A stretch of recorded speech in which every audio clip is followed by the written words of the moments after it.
मध्य प्रदेश के मुख्यमंत्री डॉक्टर मोहन यादव बीते दिन कटनी जिले के बरही पहुंचे, जहां उन्होंने किसान सम्मेलन में शामिल होकर किसानों, युवाओं और ग्रामीणों के लिए कई बड़ी घोषणाएं की। मुख्यमंत्री ने कहा कि प्रदेश सरकार किसानों की सुविधा और सुरक्षा को ध्यान में रखते हुए बिजली व्यवस्था में बड़ा बदलाव करने जा रही। अब किसानों को सिंचाई के लिए रात के बजाय दिन में बिजली उपलब्ध कराने की दिशा में तेजी से काम किया जा रहा है, ताकि उन्हें अंधेरे में खेतों तक ना जाना पड़े। उन्होंने कहा कि पहले रात में बिजली मिलने के कारण किसानों को कई परेशानियों का सामना करना पड़ता था, खासकर खेतों में काम करते समय सांप, बिच्छू और अन्य जोखिमों का खतरा बना रहता था। ऐसे में सरकार अब यह सुनिश्चित कर रही है कि किसान दिन के उजाले में सुरक्षित माहौल में खेती कर सके और बिना किसी डर के अपनी फसल की सिंचाई कर सके। मुख्यमंत्री ने कहा कि राज्य सरकार किसानों की खुशहाली, सिंचाई सुविधाओं के विस्तार और ग्रामीण विकास के लिए लगातार काम कर रही है। उन्होंने महानदी और उड़ान नदी के संगम क्षेत्र में सिंचाई परियोजना, जिले के जलाशयों और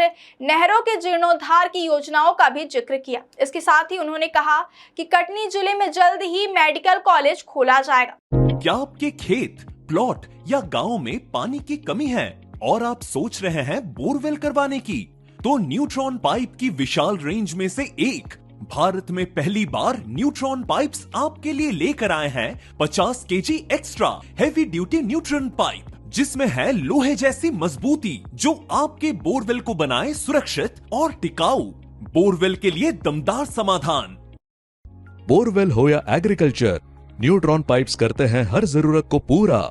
किसान से लेकर इंजीनियर तक हर किसी का भरोसा, मजबूती, टिकाऊपन और विश्वसनीयता का सिर्फ एक ही नाम, न्यूट्रॉन पाइप्स, जिससे स्थानीय विद्यार्थियों को चिकित्सा शिक्षा की बेहतर अवसर मिलेंगे और क्षेत्र की स्वास्थ्य सेवाओं को भी मजबूती मिलेगी। कार्यक्रम के दौरान मुख्यमंत्री ने करीब 243 करोड़ रुपए की लागत से 97 विकास कार्यों का लोकार्पण और भूमि पूजन किया, जिनमें नए पुल, महाविद्यालय, सांदीपनी विद्यालय और कई अन्य महत्वपूर्ण निर्माण कार्य शामिल है। उन्होंने बरही में वॉलीबॉल का इंडोर स्टेडियम बनाने और प्रदेश की हर विधानसभा में युवाओं के लिए खेल स्टेडियम विकसित करने की घोषणा भी की, जिससे ग्रामीण प्रतिभाओं को आगे बढ़ने का मौका मिल सके। मुख्यमंत्री डॉक्टर मोहन यादव ने अपने संबोधन में रोजगार और औद्योगिक विकास को लेकर भी बड़ा दावा किया है। उन्होंने कहा कि प्रधानमंत्री नरेंद्र मोदी के नेतृत्व में देश भर में बड़े पैमाने पर उद्योगों का विस्तार हो रहा है और मध्य प्रदेश में भी इस दिशा में तेजी से आगे बढ़ रहा है। उन्होंने बताया कि प्रदेश में लगभग 9 लाख करोड़ रुपए के निवेश से नई औद्योगिक इकाइयां स्थापित की जा रही, जिससे युवाओं के लिए बड़े पैमाने पर रोजगार के अवसर पैदा होंगे। मुख्यमंत्री ने कहा कि मध्य प्रदेश देश के सबसे तेजी से विकास करने वाले राज्यों में शामिल है और यहाँ बेरोजगारी दर राष्ट्रीय औसत से भी कम है। सरकार का लक्ष्य है कि प्रदेश के हर युवा को रोजगार मिले और उन्हें अपने ही राज्य में बेहतर भविष्य बनाने का अवसर प्राप्त हो।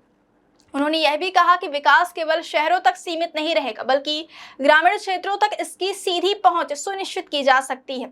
इस किसान सम्मेलन के माध्यम से मुख्यमंत्री ने साफ संदेश दिया कि सरकार खेती, शिक्षा, स्वास्थ्य, खेल और रोजगार जैसे सभी महत्वपूर्ण क्षेत्रों पर एक साथ काम कर रही है। कार्यक्रम में प्रभारी मंत्री उदय प्रताप सिंह, सांसद विष्णुदत्त शर्मा समेत कई जनप्रतिनिधि और बड़ी संख्या में ग्रामीण मौजूद रहे। मुख्यमंत्री ने कहा कि सरकार का संकल्प है कि किसानों को सम्मान, युवाओं को रोजगार, विद्यार्थियों को बेहतर शिक्षा और ग्रामीण क्षेत्रों को मजबूत बुनियादी ढांचा दिया जाए। बरही की धरती से की गई इन घोषणाओं को आने वाले समय में कटनी जिले के विकास के लिए एक बड़ा कदम माना जा रहा है।